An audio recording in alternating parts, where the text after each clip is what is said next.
Beep, beep, beep, beep, beep. Good morning and welcome to the Court of the EGR Jester. Good afternoon, good evening, good night, wherever the hell you happen to be. How are we doing, folks? Oh, my tea. Forgot my tea. I'm always doing that. Right, there we go. Hello. Again, it's one of those. Right, I'm going to get straight on with it. Really important today, the tweet. The tweet from Bev Jackson. As you know, denizen of the LGBAlliance, or Alliance LGB, as they're known on the old Twitteroids. Straight into it because I think this is an important one, and the link is as usual in the doobry. Subscribe, become a warrior teacher, buy me a coffee, become a Jesterite. Right, here we go. Bev says, and this was on the 1st of December at 9:39 in the evening when I saw it, finally, a long anticipated study of detransitioners. Now this is very interesting because we've been waiting for this. 53% of participants believed that rapid onset gender dysphoria applied to them. Now this is very interesting indeed. There is a link in the tweet from Bev, which you've got there, which is to an article called Detransition and Desistance Among Previously Trans-Identified Young Adults, and it was published on the 1st of December. There is a PDF that you can download that goes with it, and then you can have a look at the veracity of this. You can start to examine it. What do we think? What do we know? What can we prove? To see whether or not it has any efficacy. But I would imagine it has at least some. So the link is in the tweet by Bev for you to be able to access the PDF of the entire study. Bev then continues in the thread, the tweet thread. Females, this is particularly interesting. This is the one we should be discussing. Females, 43%, were more likely than males, 0%, to be exclusively homosexual. I'll say that again, because it rocked me when I heard it. Females, 43%, were more likely than males, 0%, to be exclusively homosexual. What does that tell you? Women running from it? Men involved in it? I don't know, you tell me, what does it mean? 43% were more likely than males to be exclusively homosexual. It's poor addled men, isn't it? And women running from reality of what the world is right now. It's terribly sad, okay? The next part came with participants reported that their psychological health had improved dramatically since detransition desistance, with marked decreases in self-harm and gender dysphoria and marked increases in flourishing. What does that tell you? Right? What does that tell you as an individual? It tells me the damage done by this nonsense is to any human.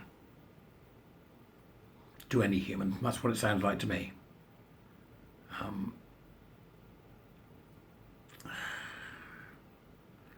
We've then got the usual nasties come up. There's some bloke that said, written by utterly discredited transphobe who recruited from her last study from transphobic websites.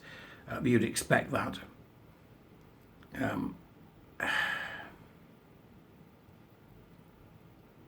You're going to get that, aren't you, when this happens? So then we have the link, which is to the PDF, and it gives a sort of vague outline on the original page. It says persons who have renounced a prior transgender identification, often after some degree of social and medical transition, are increasingly visible. We recruited 78 US individuals aged 18 to 33 years who previously identified as transgender and had stopped identifying as transgender at least 6 months prior. On average, participants first identified as transgender at 17.1 years and had done so for 5.4 years at the time of their participation.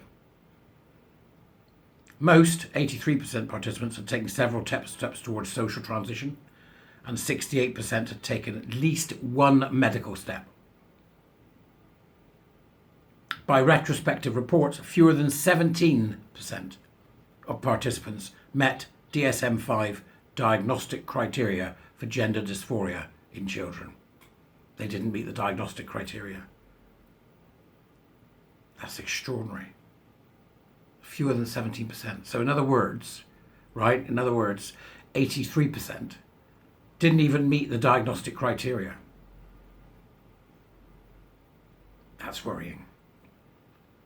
That's worrying.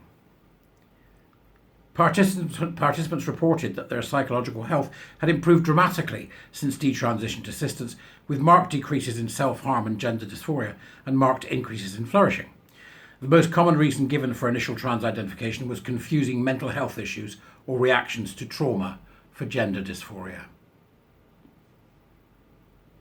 Reasons for detransitioning were more likely to reflect internal changes, for example, the participant's own thought process, than external pressure, example, pressure from family. Results suggest that for some transgender individuals, detransition is both possible and beneficial.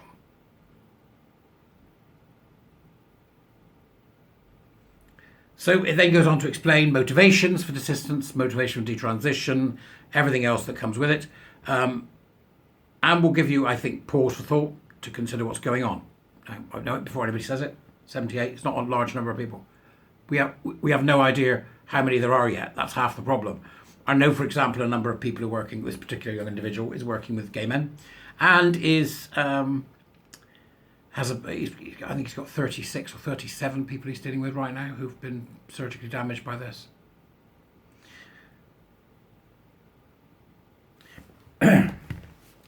You know what I think. I don't think gender dysphoria exists. I think it's body dysmorphia with icing on it. I think it's an iatrogenic harm. And